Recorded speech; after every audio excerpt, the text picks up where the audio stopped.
with the press regarding the situation at the level of the categories as well as national issues. So, folks, good afternoon. This is Studio. So, good afternoon, folks. Saah Foko, representing the District 9. I'm also welcome to the press conference here. Thank you. Speaking of critical national issues. Good afternoon to the media and our listening audience in and out of Liberia. Let me say a very good time to Honorable Fornati Koffa, the Speaker of the 55th National Legislature, Republic of Liberia. And I also want to take this time to recognize and appreciate the people of Electoral District Number 9, Moserado County. Today, we call this press conference to basically speak on issues affecting our country, Liberia.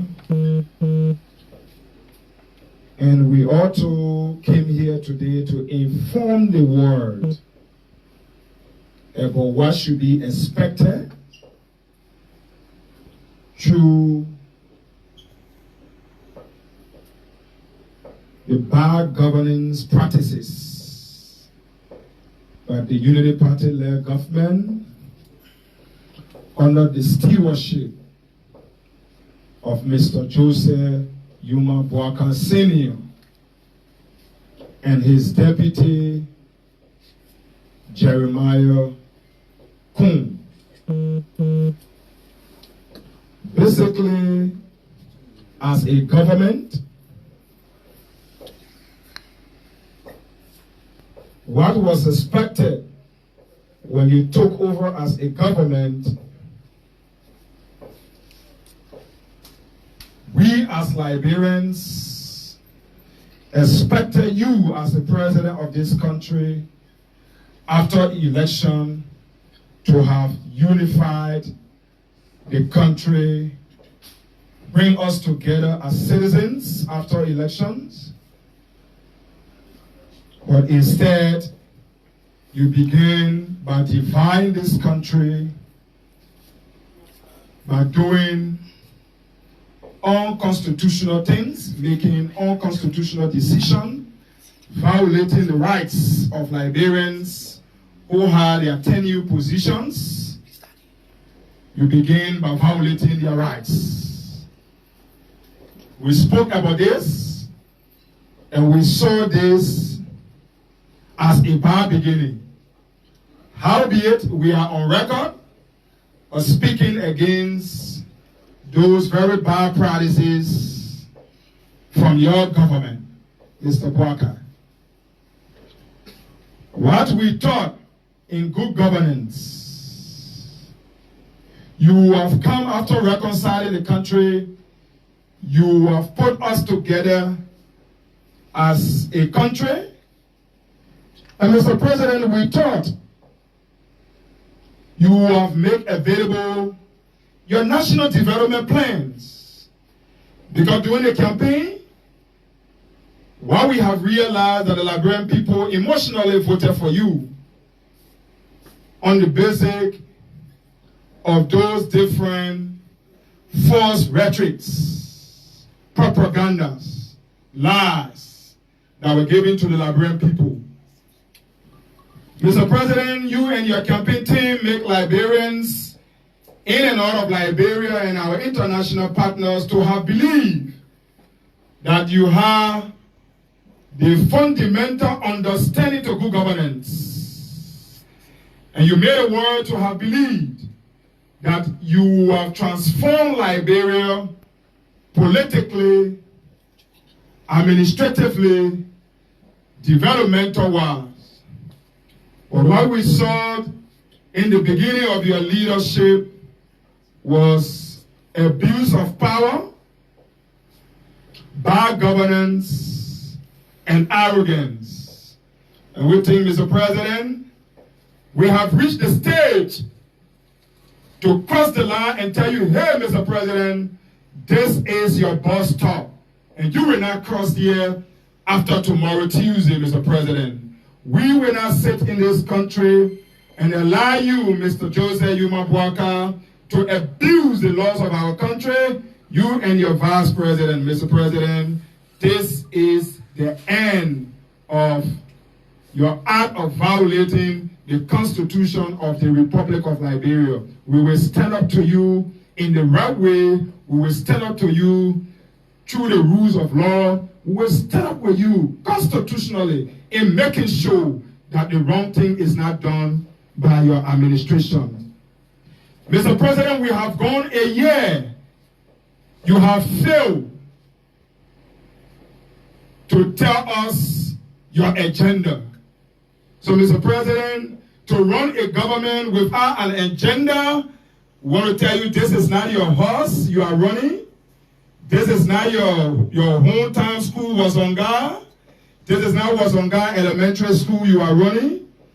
This is not the water company that is owned by your wife that you are running in your house, but you are now running the Republic of Liberia. You are managing the affairs of all Liberians, including me, Friend Saah Foko Jr., as the representative.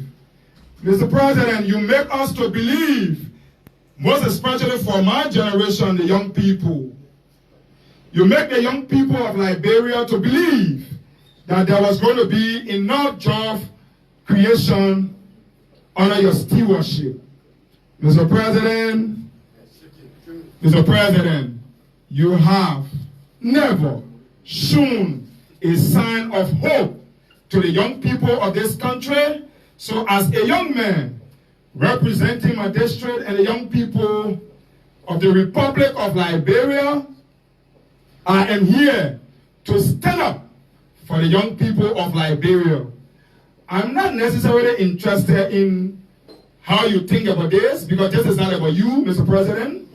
This is not about your son, Joseph Yuma Bwaka Jr.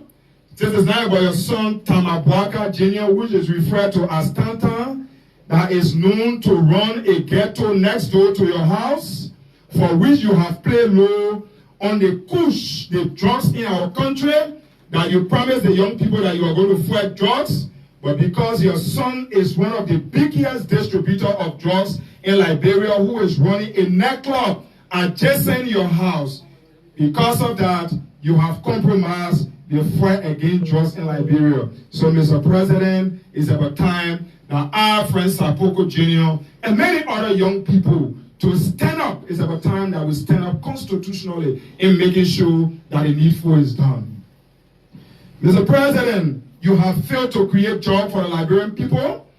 You have failed to establish the foundation in your administration that will give hope to our generation that our tomorrow will be better than yesterday. But you have made us to believe that our yesterday was better than what you have started today.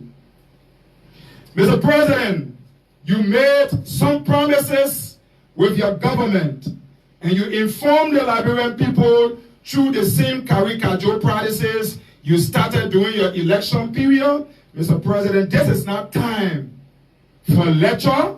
This is no time for propaganda.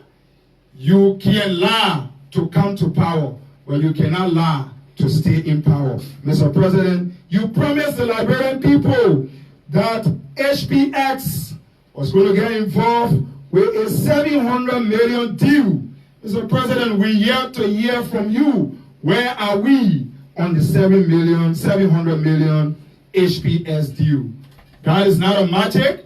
We knew that it was not a magic, but yet you make us to believe that you will perform miracle. Mr. President, we yet to hear from you, and because of this, we will stand up as people. Mr. President, you spoke to us from the onset of your leadership on the 500 million industrial park that are going to be built by some partners from China. Mr. President, we have investigated and we realized that that was just a propaganda. It was misleading. You misled our generation. You make us to be happy with what is not possible. So, Mr. President, the young people of Liberia, we will stand up beginning tomorrow. Mr. President, you went to China and you failed on all of your arrangements in China. And you came back to Liberia in order to give us news because we were desperately happy to be better. So you told us that you signed a $3 billion oil refinery arrangement that is to be constructed in Grand-Bassel. Mr. President, for some of us who are informed on how these processes go on, we knew that it was not a serious thing. We knew that you were not determined about that. We knew that you were not honest to the Liberian people. But we thought to give you the benefit of the doubt to convince the Liberian people. Mr. President, as we speak to you, you brought to us 285 machine promises. You promised us on the 285 machine different promises you came with. Mr. President, those machines were discussion that went on with people and you from your office. And Mr. President, you were attempting, you and your government, you people were attempting to have caricatured the country with over 48 million United States dollars. As some of us that were far-sighted, we flagged these issues, and our Liberian people got to understand that yes, indeed, we wanted machines for development. Yes, indeed, our roads in the country, our different roads are very bad, but we did not want these development in a bad way that will have a negative trickle-down effect on the lives of our generation and the next generation to come. So, Mr. President, because of these few promises, and what are some of these problems that these things will cause, Mr. President? Since you started your leadership, you have been abusing the laws of Liberia. And what are some of the effects your attitude or your actions through your leadership will cause to Liberia? It will actually discourage investors. You have traveled over 15, 20 times, I stand to be corrected, in the name of reaching out to investors. And some weeks back, I saw you on the telephone with a billionaire that you were coming to transform Liberia and take all of the horses from here and bring new horses from Europe to Liberia. Mr. President, with these attitude, these barbaric attitude, Mr. President, no investor will want to come to a country where the people of that country, most especially the government, does not respect the rule of law. Mr. President, we knew that you don't mean business for the Liberian people. So because of that, it's about time that we stand up to doing the right thing. As representative of Electoral District Number 9, Sorado County, an ardent supporter of Honorable J. Fornati Koffa, Speaker of the 55th National Legislature, I feel compelled to publicly address these grave issues that is undermining the integrity of our institution, that is the House of Representatives, for which, Mr. President, from the conversation of your Vice President last night on Spoon FM, has clearly shown to the entire world that the executive is involved and has unnecessarily interfered with the businesses at the House of Representatives, which is not right, which is unlawful, and we think, Mr. President, it's about time that we stand up to tell you that what you're doing is not right. President Broka's actions threaten to destabilize the very foundation of our democracy. And I believe it is critical to stand firm against such unconstitutional behavior. One of the most alarming moves by President Broka has been his attempt to interfere with the legislative branch, particularly his efforts to orchestrate the removal of J. Fornati Koffa. Mr. President, there are issues at the legislature, but you have decided to get involved, and not just to get involved, but to destabilize the peace of this country. So, Mr. President, we're going to stand up to you as a required to that. Mr. President, you went on by submitting the budget to an unconstitutional body. Some group of men or members of the legislature claim to have issues. But at the legislature, there are laws. The legislature is also governed by the Constitution of the Republic of Liberia. But Mr. President, you have ignored the Constitution of the Republic of Liberia, and you have decided to intentionally do business with that body. And we think, Mr. President, you are in error because of that, Mr. President. I can assure you, the fact that you have unnecessarily decided to interfere, to interrupt with the businesses of the Liberian people at the first branch of government, we are also going to tell you, Mr. President, tomorrow we're going to stand up to you and we inform you that you are not above the laws of the Republic of Liberia. As a representative of the people, I cannot remain silent, Mr. President, in the face of such blatant abuse of power.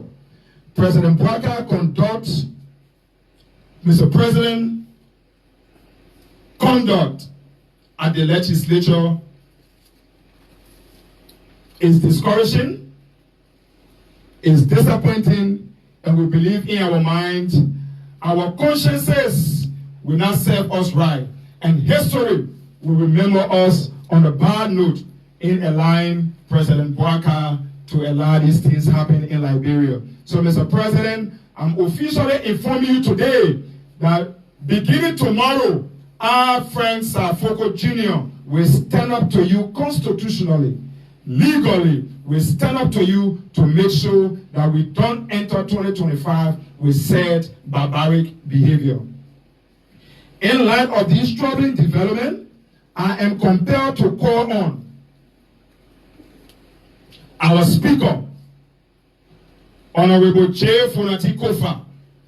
I am compelled to call on my boss, the Speaker, for what I have seen in recent time. Mr. Koffa, your life has been threatened.